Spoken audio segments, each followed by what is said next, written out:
मैं वीरेंद्र सर आज आपको विसर्ग संधि बताने जा रहा हूँ। विसर्ग में जैसा कि मेरे पिछले वीडियो में आप लोगों ने देखा कि स्वर संधि मैंने बताया, स्वर संधि के नियम बताया, व्यंजन संधि बताया, व्यंजन संधि के नियम सब बताया आपको। और आज जो है विसर्ग संधि बताने जा रहा हूँ। तो विसर्ग संधि में भी नियम है, उनके नियम को भी आप देखेंगे। इसमें कई प्रकार के नियम हैं।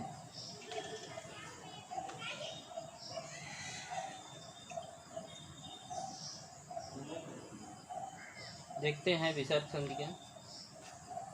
इसमें पहले देखिए, सबसे पहले विसर्ग संधि क्या होता है। देखिए, स्वर संधि में क्या था, स्वर का मेल स्वर से हो रहा था तब स्वर संधि बन रही थी। व्यंजन संधि में क्या था कि व्यंजन का मेल स्वर या व्यंजन से होगा तो व्यंजन संधि बन रहा था। विसर्ग में क्या है, विसर्ग में है कि विसर्ग का मेल स्वर से हो या फिर व्यंजन से हो। विसर्ग का मेल स्वर से हो या फिर व्यंजन से हो तब विसर्ग संधि होती है। जैसे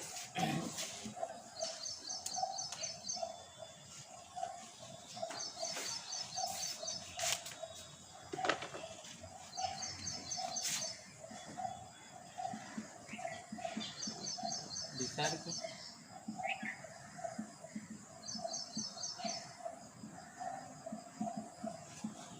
व्यंजन बराबर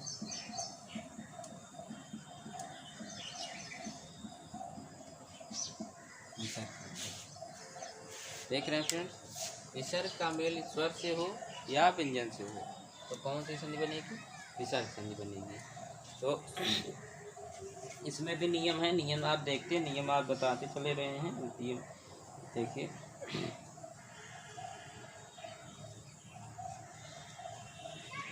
देखिए नियम है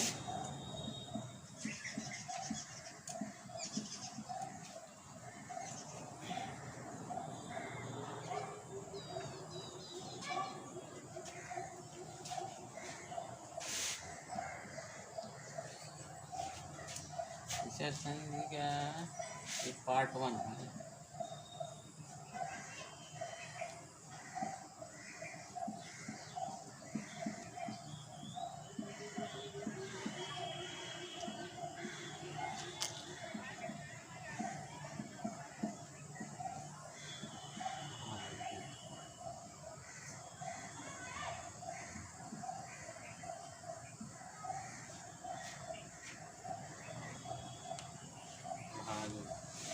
हाँ, तो देखिए नियम एक है, यदि विसर्ग के पहले, यदि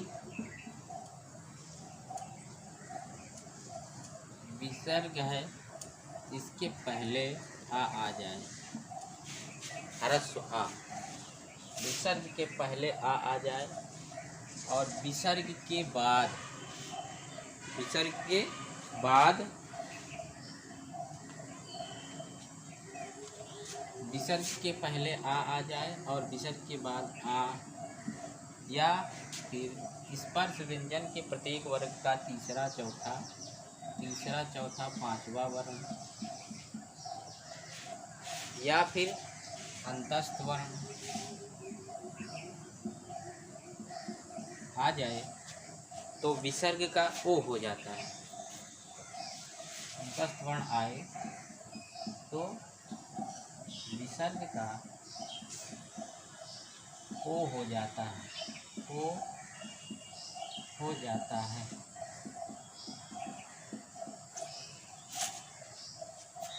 तो विसर्ग का ओ हो जाता है।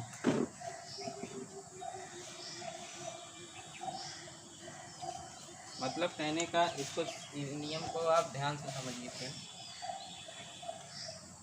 ये विसर्ग है, ये विसर्ग है, विसर्ग के पहले आ जाए ह्रस्व, और विसर्ग के बाद आ आए या स्पर्श व्यंजन के प्रत्येक वर्ग का तीसरा चौथा पांचवा वर्ण आए या अंतस्थ वर्ण आए। अंतस्थ वर्ण मतलब यारा लावा,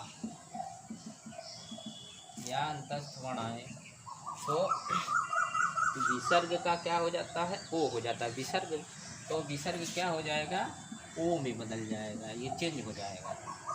इसके पहले आ आए और इसके बाद आ आए या 3, 4, 5 मतलब स्पर्श व्यंजन के प्रत्येक वर्ग का तीसरा, चौथा, पांचवा वर्ण हो या अंतस्थ वर्ण हो या अलावा हो तो विसर्ग क्या हो जाता है, ओ हो जाता है। ये चीज़ ध्यान दीजिएगा। जैसे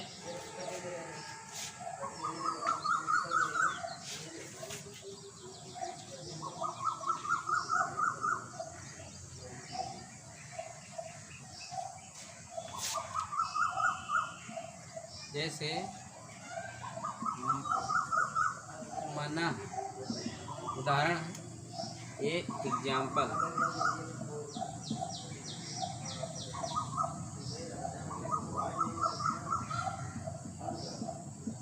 उदाहरण मनः धन योग, मनः धन योग। फ्रेंड्स देखिए, मनः धन योग है तो आप देखिए, एक समझते जाइए, बहुत ही सिंपल है। अगर एक एक चीज़ बहुत बारीकी से है समझते जाइए। ना में आ है, ना में आ है तो विसर्ग के पहले ही तो है, ना में आ है लेकिन विसर्ग के पहले है आना, तो विसर्ग हो गया यहाँ पर। यहाँ पर क्या हो गया, विसर्ग हो गया, विसर्ग के पहले है। आप देखिए विसर्ग के बाद क्या आया है, या अंतस्थ वर्ण आया, मतलब या आया, तो या आया है तो विसर्ग के पहले आ है, विसर्ग के बाद अंतस्थ वर्ण है, यही तो कह रहा है नहीं। तो या है तो ये विसर्ग क्या हो जाता है, ओ हो जाता है। क्या हो जाएगा, ओ हो जाएगा, ध्यान दीजिए। तो क्या हो जाएगा, ना में ओ की मात्रा लगा देंगे, इसको जोड़ देंगे, क्या हो जाएगा, मनो योग। इसका संधि विच्छेद क्या होगा, मनः धन योग। सिंपल है, नियम जाने रहेंगे तो जान जाएंगे।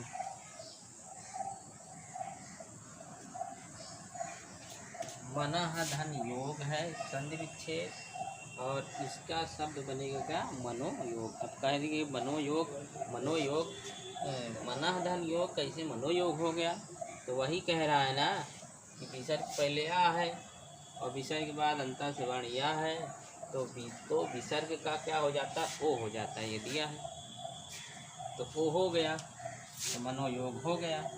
अब जैसे एक उदाहरण और हम देखिए, मनः धन ज, मनः धन ज, इसको भी ध्यान दीजिए फ्रेंड। अब देखिए ना में क्या है, आ है तो विसर्ग के पहले ही है, विसर्ग के बाद क्या है, तीसरा वर्ण।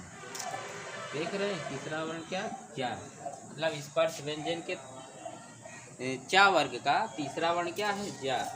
इसमें लिखा है ना तीसरा, चौथा, पांचवा, इसमें से कोई भी आ जाएगा तो विसर्ग बदल जाएगा, किसमें, ओ में हो जाएगा, तो ओ हो गया। तो ना में क्या है, ओ की मात्रा लगा दीजिए, इसको क्या हो गया, मनोज। और मनोज, मनोज जो है कौन सी संधि है, सबसे पहले तो विसर्ग संधि है, और इसका संधि विच्छेद क्या होगा, मनः धन ज। एकदम सिंपल है।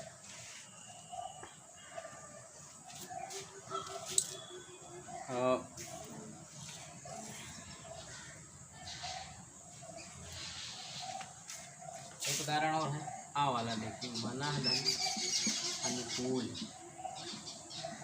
अनुकूल। तो देखिए मनः धन अनुकूल है तो समझिए, माँ है, ना में आ है, तो जान रहे हो ना में आ है, विसर्ग के पहले ही है और विसर्ग के बाद क्या है, आ है। हाँ तो देखिए नियम एकदम, विसर्ग के पहले आ है, विसर्ग के बाद आ है, विसर्ग के पहले आ है, विसर्ग के बाद, तो ये क्या हो जाएगा, ओ हो जाएगा। क्या हो जाएगा, ओ हो जाएगा। तो ना में ओ की मात्रा लगा देंगे, इसको उतार देंगे। सिंपल है फ्रेंड, नियम जान जाएंगे, बहुत आसान है, बहुत आसान है। केवल विसर्ग चेंज होगा बस, और कोई चीज़ नहीं चेंज होगी। जैसे व्यंजन में क्या था, एक वर्ण कोई या तो इधर का या उधर का चेंज होता था और कुछ नहीं चेंज होता था। इसमें विसर्ग में भी यही है कि विसर्ग ही चेंज होगा और कुछ नहीं चेंज हो रहा है, सब वैसे बन जा रहा है। एकदम सिंपल उदाहरण है। विसर्ग बदल के ओ हो गया, मनोज हो गया, मनोयोग हो गया, मनोनुकूल हो गया। अभी बहुत बहुत से उदाहरण हैं।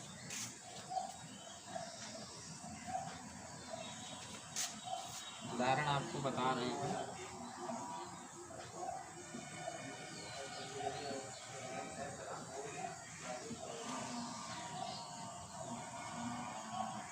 नियम ध्यान दीजिए, बस उदाहरण तो बहुत हैं।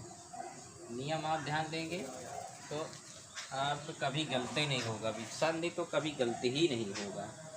अब जैसे कि तपा, तपा धन बल, तपा धन बल। तो फ्रेंड देखिए, तपा धन बल है तो एकदम सिंपल, एक बार हम बताएं तो आप समझ लीजिए। अगर उसको दिमाग से समझेंगे तो एकदम समझ लेंगे, कुछ नहीं दिक्कत है। तो देखिए, पा में क्या है, आ है, और आ है तो लेकिन ये विसर्ग के पहले ही तो है, विसर्ग के पहले ही आ तो है, लेकिन विसर्ग के पहले है ना, तो नियम से सही है, नियम के अनुसार तो सही है। अब विसर्ग के बाद क्या है, बा है, तो बा है तो क्या नियम में आ रहा है, नियम में आ रहा है। क्यों? क्योंकि पा वर्ग का तीसरा वर्ण क्या है, बा, तो आ गया ना। स्पर्श व्यंजन के प्रत्येक वर्ग का तीसरा चौथा पांचवा वर्ण होगा तो ये चेंज होगा, विसर्ग क्या हो जाएगा, ओ हो जाएगा। तो ओ हो गया, तो जब ओ हो गया तो फिर आपका काम हो गया। फिर क्या हो गया, तपोबल, तपा बल का क्या होगा, तपोबल हो जाएगा। एकदम सिंपल है।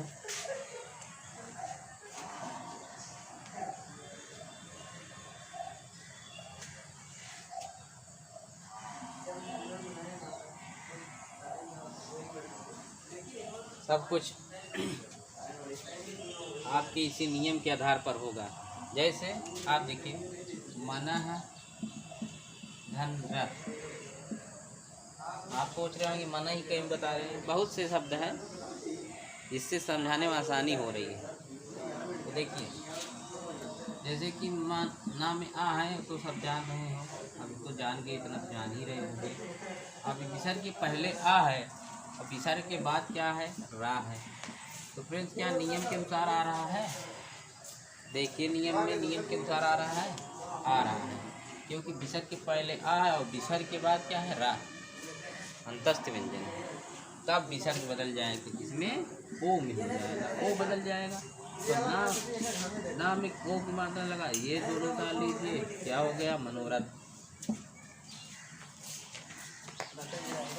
सिंपल है।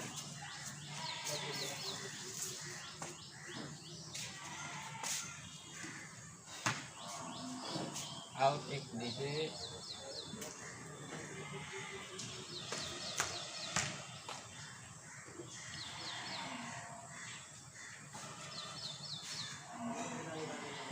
देखो वया धन वृद्धि, वृद्धि ऐसे भी लिख सकते हैं, ऐसे भी लिख सकते हैं, कोई दिक्कत नहीं है, सब सही है। ये वाला ज़्यादा बेटर लगता है समझाने के लिए। तो छोटे बच्चे हैं तो ये वृद्धि जो है ऐसे ही लिख रहे हैं, क्योंकि एनसीईआरटी अब इसको मानती है, तो इसको हमको देखना है। हाँ, तो देखिए फ्रेंड, वया धन वृद्धि है। अगर वया धन वृद्धि है तो आप समझिए एकदम सिंपल, या ना जानिए कि या है, इधर विसर्ग पहले या कहाँ है, या में आ है कि नहीं है, या में आ है, तो विसर्ग पहले आ है ना, या थोड़ी है, या में आ है, अब विसर्ग के बाद क्या है, वाह है। तो फ्रेंड्स एकदम जान लीजिए, एकदम आपका फिर बन गया, कोई दिक्कत ही नहीं है, क्योंकि वाह है, वाह ये है, अंतस्थ व्यंजन है, तो विसर्ग बदल जाएगा, किसमें, ओ में हो जाएगा। सिंपल है। तो क्या हो जाएगा, या में ओ की मात्रा लग जाएंगे, वयोग वृद्धि हो जाएगा। फ्रेंड्स बहुत सिंपल है, बड़ा समझ में आता है,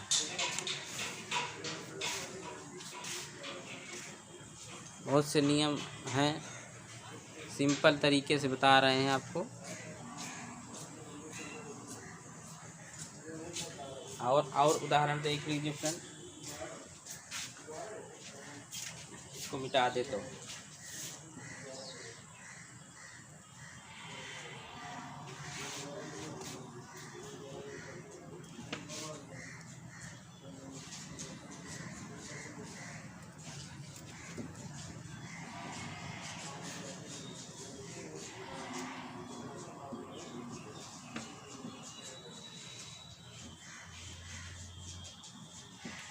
सिंपल तरीका है।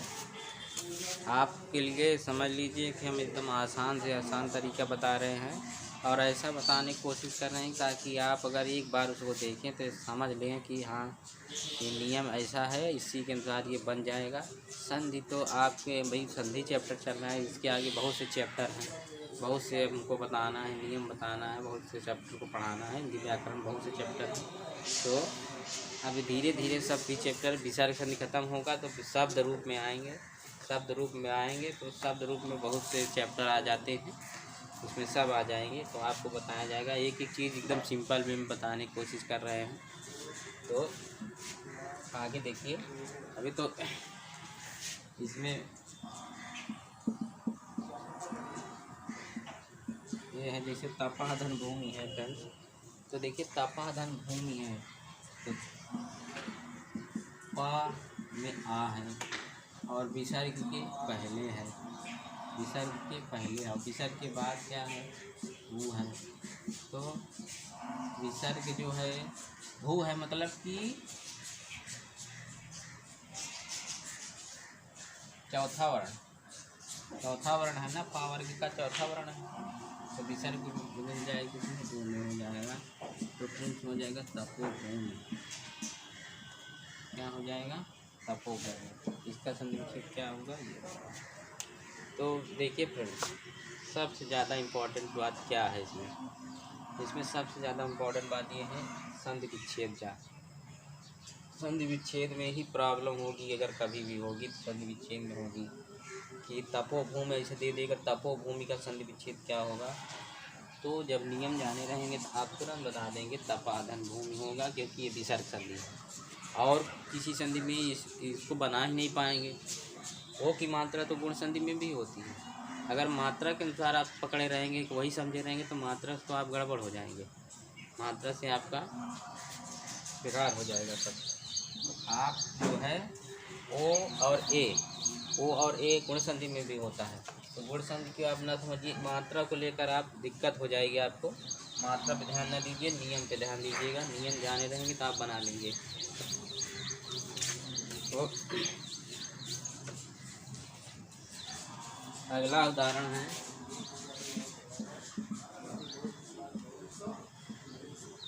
धनहर। तो देखिए आ है विसर्ग के पहले, विसर्ग के बाद क्या है, हा। सिंपल है, हा जो है